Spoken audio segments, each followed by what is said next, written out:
Interconnections Network. I'm your host, Monica Mathilier, and thank you for joining us today.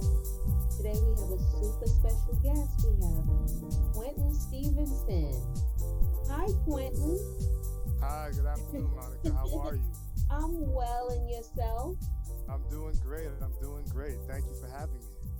So today, Quentin is coming to us, and he's going to give us some educational, informational tips on insurance. Is that correct?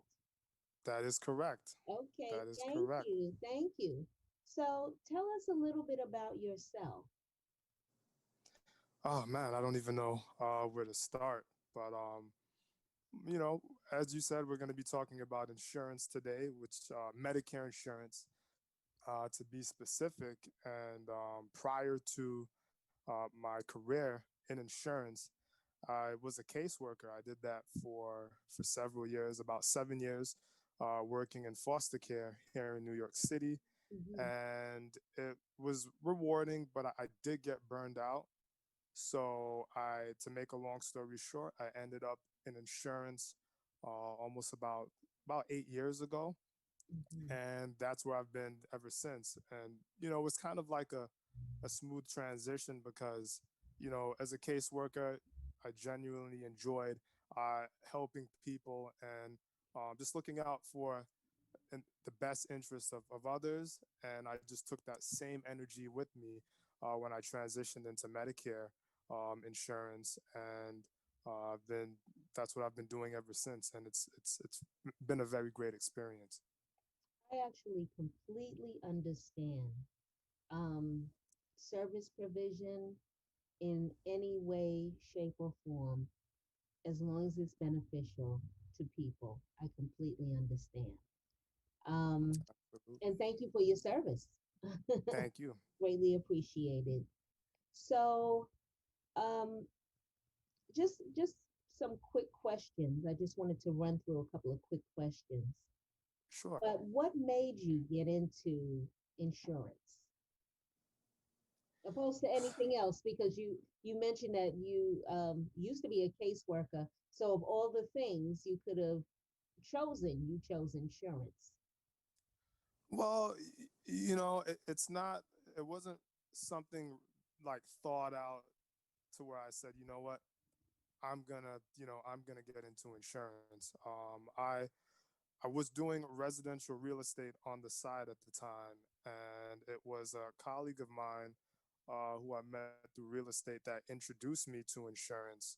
We're going back to maybe 2012, 2013, around there, and that's how I ended up in insurance. So it wasn't really something planned out. It's just an opportunity was presented to me, and I took it. And um, 8 years later, this is where I am. So you have agents that work under you, under your Th- supervision. that is correct. So, Senior Health Innovations, that's a independent Medicare brokerage that I run, and I also have, a number of agents that work with me. We're all independent, which pretty much means that we're contracted with all the major insurance companies, but we're not bound, if that kind of makes sense. Yes. So what that allows us to do is it gives us the uh, the power to recommend what's in the best interest of the client Hmm. versus what's in the best interest of any particular company. Understood. Right. Understood. Um, since you mentioned you have agents that work under you, um, or with you, your colleagues, um, Correct. do you have any language barriers? Do they speak Sure. different languages? Sure. Absolutely. Yeah. So currently, we do have agents that are fluent in Spanish, agents that are fluent in French, agents that are fluent in Creole, Hmm. and agents that are fluent in Russian at this current time. Because we want to be able to serve as many individuals that we can. Hmm. English speaking and non-English speaking. Hmm. So as an insurance agent, what sets you apart from other insurance agents? That's a great question, Monica. So, really, one of the major things that sets us apart is that we're independent. All right. So let's say you have an employee that works for a specific insurance company. That person is only able to offer the plans of that specific insurance company. Mm-hmm. So those plans may not be, it may be in the best interest of the prospective client, or it may not be in the best interest of the prospective client, but that agent is limited in terms of the capacity to offer a wide portfolio of products. Where with the independent insurance agent, they're contracted with all the insurance companies, or most of the insurance companies. So they're really able to do their due diligence in terms of research and really set that client up with the company that's right for them, instead of just pushing them somewhere and saying, okay, you go here because that's all I'm able to offer. So that's really one of the main things that sets us apart. So, how many companies are you representing right now? All the major companies, we have Blue Cross Blue Shield, we have Aetna, we have United Healthcare, Emblem Health, Humana, WellCare, Fidelis, which they've recently merged, Cigna, uh, so many companies. Half of them I can't even remember off the top of my head, but all of the major companies. If you're gonna go outside, you see insurance companies marketing in trucks or RVs on the sidewalk, or you see commercials running on TV. We represent all those companies. Okay. And just for clarity, can you explain what Medicare Part D actually is? So to keep it in general, or to keep it simple, Medicare Part D is offered by private insurance companies, and that's what allows folks to get their medication from the pharmacy. That's, Okay. in a nutshell, that's what Part D is. Mm-hmm. You can have uh, standalone, also separate or standalone Part D Mm-hmm. drug plans that aren't attached to anything. They're just strictly plans for medication. And then you have something called Medicare Advantage. Mm-hmm. And a lot of Medicare Advantage plans have Part D integrated in them already. So you have medical coverage and you have drug coverage, kind of all wrapped up into one. Okay. And that doesn't affect A and B, Medicare A and So B? So oftentimes, Medicare Part D works along with A and B, as we know, or we may not know. Part A is for the hospital, and Part B is for all outpatient doctor visits, and things of that nature. So normally, a person who has Part A and or Part B would be entitled to Part D, and they do work together. So you go to the doctor writes you a prescription. That prescription is going to be filled using Medicare Part D. Okay. Um, just for clarity, my show is based in New York City and it's primarily in Queens.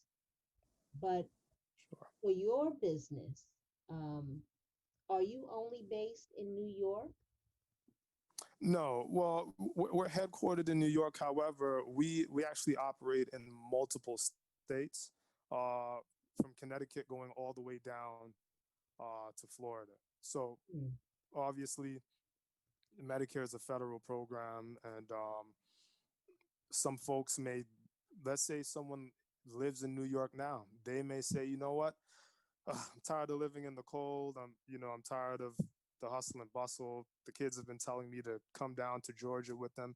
They may pick up themselves and move down to Georgia.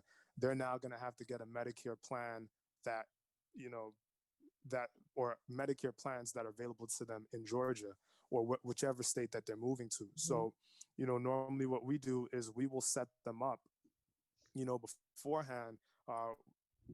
We can do the research and set them up with a plan that's going to be suitable for them in that state where they're moving to. Okay, good information. Yeah, Um, so as an insurance agent, right. what service do you actually provide and what is the cost of your service? Those are some great questions.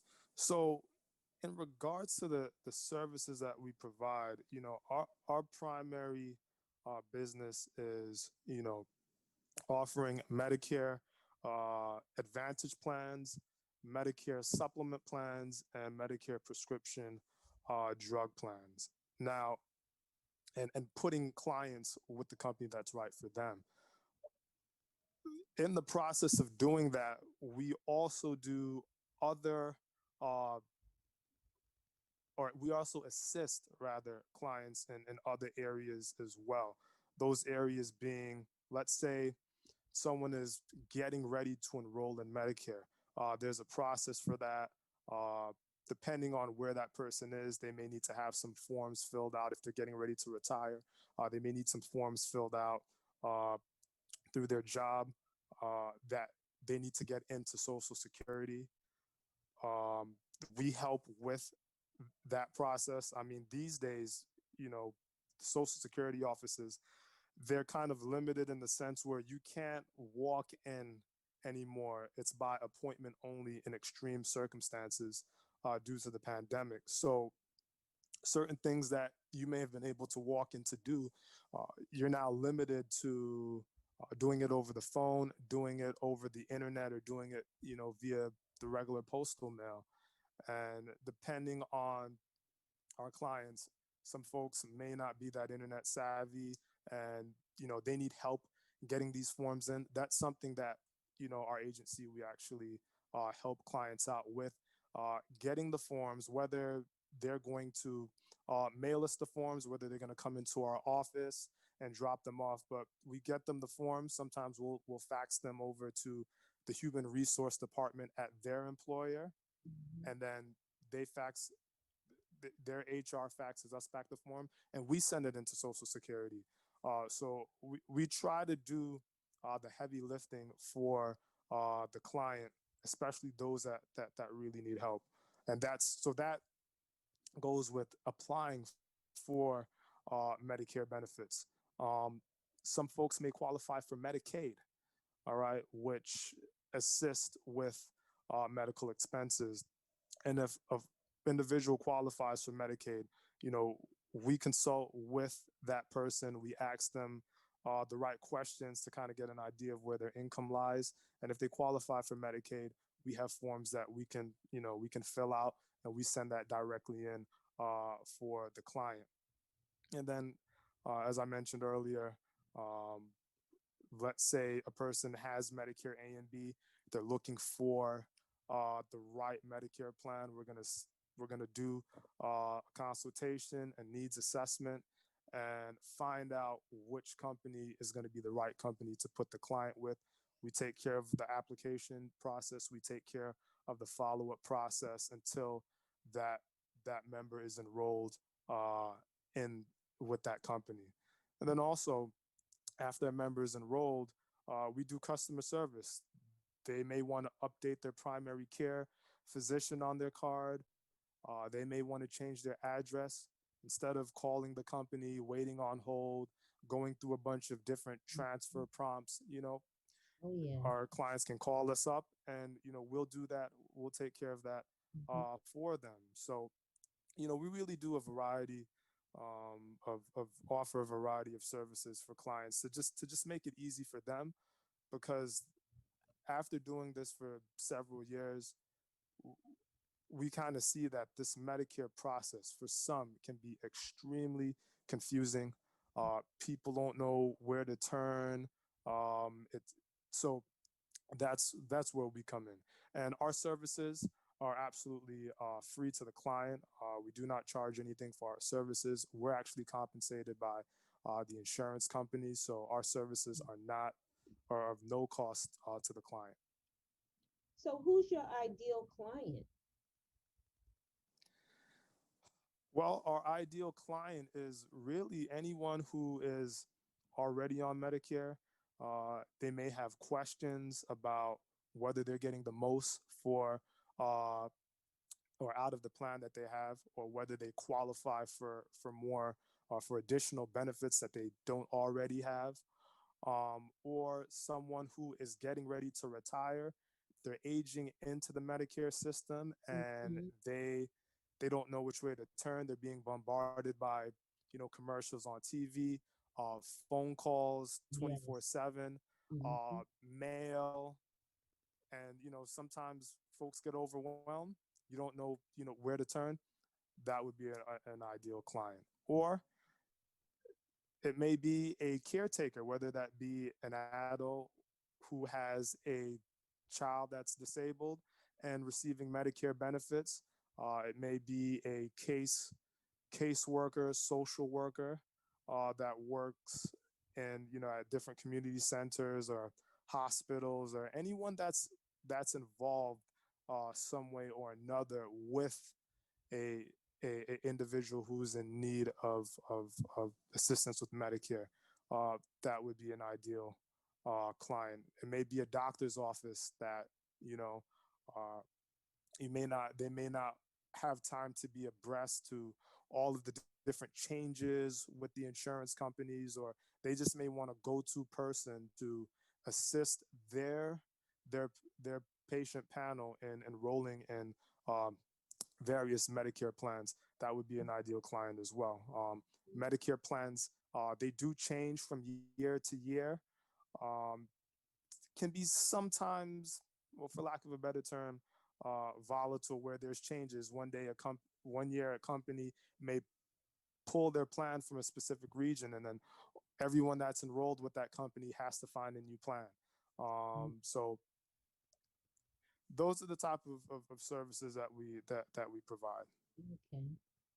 And so, where would they find um, information about your service? How do they get in touch with you? Do you have an office? Absolutely. We have an office in Brooklyn, 424 Utica Avenue in Brooklyn, between Empire and Montgomery. Uh, we are available by appointment only at that office, or they can reach out to us and they can give us a call. I don't know if you now's the time to give out Oh, the absolutely. number. Oh, Absolutely. sure. So they can reach us at 917-415-1372. That is the number that they could reach us at. Mm-hmm. Also, if they're on the web, they can go to www.seniorhealthinnovations.com. Where they can reach us on the web as well. And in terms of the type of consultations that we offer, again, we're in the midst of a pandemic. Some folks are comfortable, masking up and coming to an office, and others are like, hey, we rather do everything virtual. And if that's the case, that's fine. We utilize platforms like Zoom, Google Meets, or you just may want to have a consultation over the phone. That's fine, depending on the comfort level uh, of the of the individual and how comfortable they are with technology. Mm-hmm. We'll be able to adapt and meet that person where they are. Do you offer workshops and do you have events sometimes? Uh, Yeah, so we do offer workshops. Primarily, we offer informational seminars at various churches. That's what we were doing before the pandemic. Uh, I'm actually need to put a virtual workshop together. But to answer your question, yes, we do offer workshops, churches, different senior centers. Uh, Various chapters of AARP. community boards. So yes, we do offer workshops, and anyone who is interested in putting a workshop together, just reach out to us. And these workshops also are there's no charge to them. What we really just want to get information out there. There's a lot of misinformation going around. Some folks just don't know what's Mm-hmm. going on, and there's been a lot of scams, unfortunately, going on, you know, surrounding Medicare and Social Security. So Mm-hmm. we it's really a matter of getting information out there. So, if someone is looking to enroll, what would you suggest um, that they should look out for, developing some kind of a checklist for themselves? What would you recommend? That's a great question, Monica. You know, I would really recommend if one is looking to uh, enroll, you want to consult, if possible, with an independent agent who offers multiple plans and can give you unbiased information as to which way you should go. Um, and if someone is looking to enroll in Medicare, the sooner you start the process, the better off you'll be. And the reason why I say that is because when it comes to enrolling in Medicare, parts A, B, and D, there are deadlines, they're different, they're enrollment periods that you have to fall into. And sometimes if you enroll outside of the enrollment period, there are penalties that are associated Mm, with not enrolling in time. And that's good to so if I could just stress, it's best to start there's no such thing as starting too early. The process, gathering information, because you don't want to get caught out there. Unfortunately, we come across many clients who they just didn't know, they weren't aware as to when they needed to enroll, and now that they're finally coming around to it, they're facing penalties. Some of these penalties are for life. These are lifetime mhm, penalties. So mhm, just starting the process early and being very careful of who you talk to and give information to. mhm, um, I'll give you an example, and I've been seeing this more and more, especially during the pandemic. Uh, Folks are coming up with elaborate schemes. I'll give you an example. Maybe around close to Thanksgiving time, I was on the phone with a a client that we were working on getting her Medicare Part B. So there's been like a back and forth with Social Security. So I wanted to follow up on her application with Social Security. So we called the client and we made a three-way call to her local Social Security office in Brooklyn. And we were talking with the representative. And my client told the representative that, I received a call from a supervisor at your office today, and they just verified some information and told me that my card was going to be coming in the mail. My Her card, meaning her mhm, Medicare card, was going to be mhm, coming in the mail in a couple of days. And the representative from Social Security said, "We, I don't, I don't believe that anybody called you today." And my client was adamant, "No, it was a supervisor. She gave the gentleman's name that works at your office." And the representative from Social Security said, "We don't have anybody that works, a supervisor that works in this office by that name." wow, So, what it was is somebody got her information, mhm, called her, and wanted to verify that she was who she was. And oftentimes during this false verification process, folks will give out information, and then now that person may have access to your credit or other personal mhm, information. So um, if someone is in the process of applying for Social Security, a call coming from the office, you would think that it's a legitimate call, but mhm, sometimes these calls are not legitimate. And then that same week, I had another client reach out to me. She was pretty frantic. She said that she received a letter from Social Security stating that they need to verify some information uh, pertaining to her benefits. Mm-hmm. And this was a woman that had been on Medicare for a couple of years already and already receiving Social Security benefits. So Mm-hmm. she was very frantic. And I said, she's like, oh, I have to get this information in. And I said, if you can, don't do anything. Just send me a picture of this letter. I just want to take a look at it.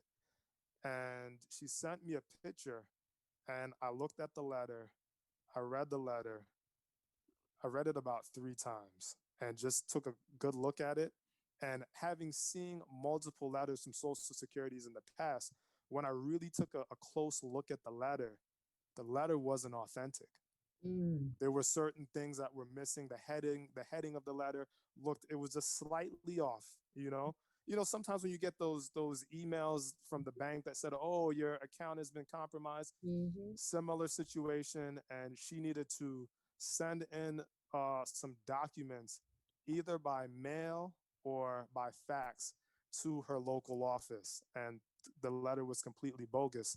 Mm. But I say all of this to say sometimes folks receive a call, they receive a letter, and you kind of get frantic. It's like, oh my gosh, what's going on? And then you go and you give up information when you shouldn't have necessarily given up that information. So I would suggest that if anyone receives any letter that's questionable, or if you get a gut feeling that something is off, it doesn't hurt to call the 800 number that for Social Security that can be found on the web, or 800 Medicare, that number's on your Medicare card, and just ask whether or not, hey, do you need this additional information? Was this Mm-hmm. letter sent out? Just call to verify, because there's a lot of scams going on during these times. I Mm-hmm. don't know if I answered your question. I Yeah, kind of you did. I kind of just went That's a off there. great.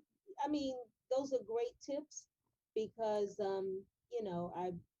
I haven't shared in the past, but um, I've been through quite a few things with my mother, Hmm. receiving calls and is switching her plan, and she didn't switch her plan. Um, just similar things that senior citizens are very vulnerable. They're at home, um, and they're somewhat trusting when you say you're an authority or from a particular place. Right. So Right. I think those are very good tips and very good hints at trying to determine whether or not it's a credible source or not. I think that's Right. very good tips. Right. And Also, I'm sorry, just to add also another tip. Sometimes seniors, from our experience, sometimes they may not necessarily know where to go, and they may feel embarrassed asking for help, whether it be a friend that has been through the process already or a loved one. And if I would say to anyone who's in need of help, always ask. If you may have friends in your age group that have been through the process, they may even have a trusted insurance agent that they work with, that they feel comfortable with. Ask for a referral, and always ask questions.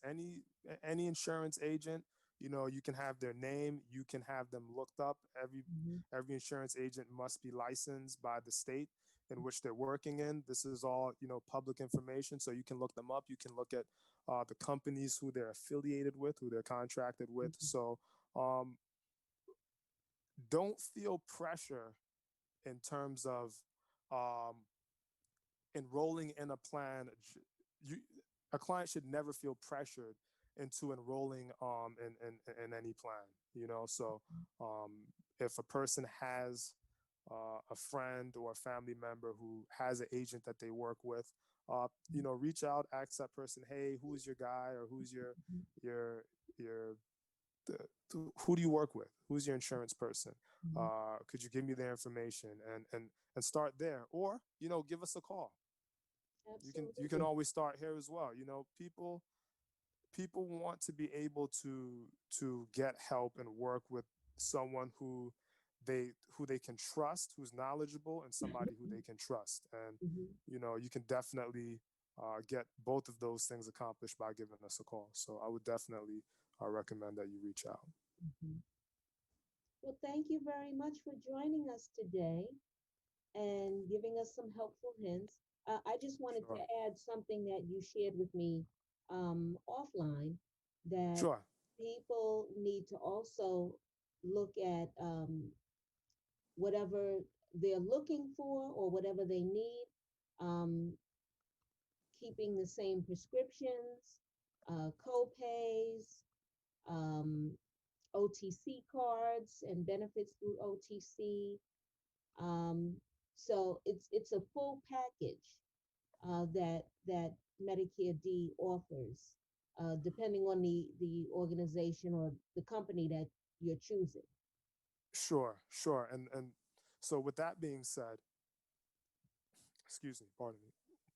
With that being said, different companies offer different packages, and there's also different ways of receiving Medicare. So I'm going to try to keep it, you know, simple for today's interview. So Medicare, as I mentioned earlier, you have Part A for the hospital, and Part B for doctor visits, and Part D, as in like David, for prescriptions.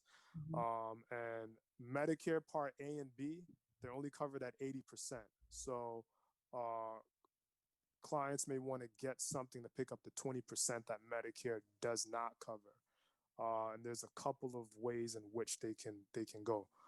The first thing that I'd recommend for anyone who's um, getting ready to retire and looking at their Medicare options, if they are a federal, state, or city employee, they want to check with their union first in order to see if they are entitled to any union benefits. Mm-hmm. That's always the first place that you want to that one needs to check. And also, you may have retired from a private company. Some private companies do offer group Medicare benefits to their retirees, where that company would pick up. They have special programs that would be able to pick up the 20% that Medicare doesn't cover, Mm-hmm. and it they may be more affordable than a program that someone would purchase as an individual. Mm-hmm. You know, so that's always the best place or the first place where one should start when they're getting ready to retire. See what your job or your organization offers, and then they may say, you know what, we do have a group retirement plan, here are the rates, and then you can compare those rates to an individual plan and go from there. And then if not, if the company may say, you know what, we're done with you once you retire, you have to find your own coverage, then you give us a call and we can look at the options from there. So, you know, one of the first ways of getting the 20% covered would be to start with uh, your job. And then another way as an individual would be a person could get what's called a Medicare uh, Medigap or Medicare supplement plan, Mm-hmm. where original Medicare is their primary insurer, and they go to any doctor, any hospital, anywhere in the country as long as Medicare is accepted. So there's virtually no networks and there's no referrals and things of that nature. So Okay. that's one option Mm-hmm. in covering the 20%. There's multiple Medicare supplement plans, also known as Medigap plans. Mm-hmm. Depending on what's right for the client, we would narrow a plan down during the consultation. And Mm-hmm. then when you go with the Medicare supplement or Medigap route, you have to purchase what's called a separate prescription drug plan. So the Part D is separate. All right. And that's one way of getting the 20% covered Mm-hmm. that Medicare doesn't cover. And then another way of getting that 20% covered is that some folks, if their income is low enough, they qualify for Medicaid.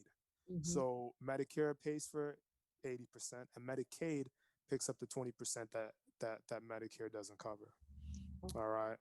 All And right. then also there's something called Medicare Advantage, where a Medicare Advantage, that's like a managed care plan.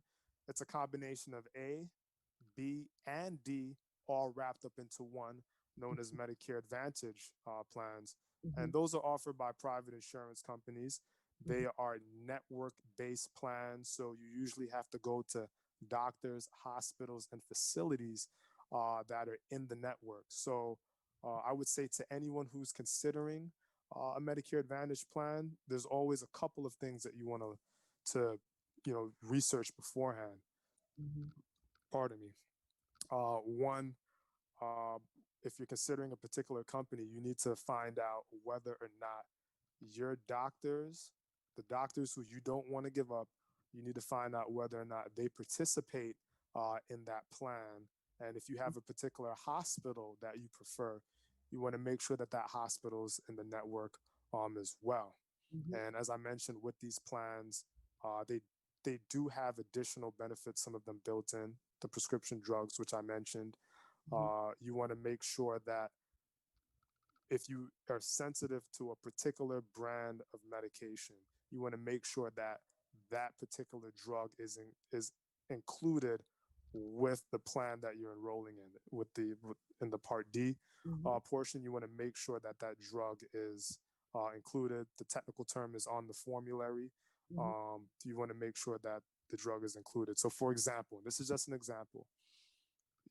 A person may take Humalog, but the plan that they're enrolled in doesn't cover Humalog. It may cover Novolin or a different brand of insulin. Mm-hmm. And some folks may not be able to they may only be able to work with one specific brand of insulin. Mm-hmm. That could be like a deal breaker. So you want to kind of know, have an idea of these things beforehand. And these are questions that you can ask the Mm-hmm. insurance agent that you're meeting with to do all of this research for you in terms of the insulin or the medications, the doctors and things of that nature.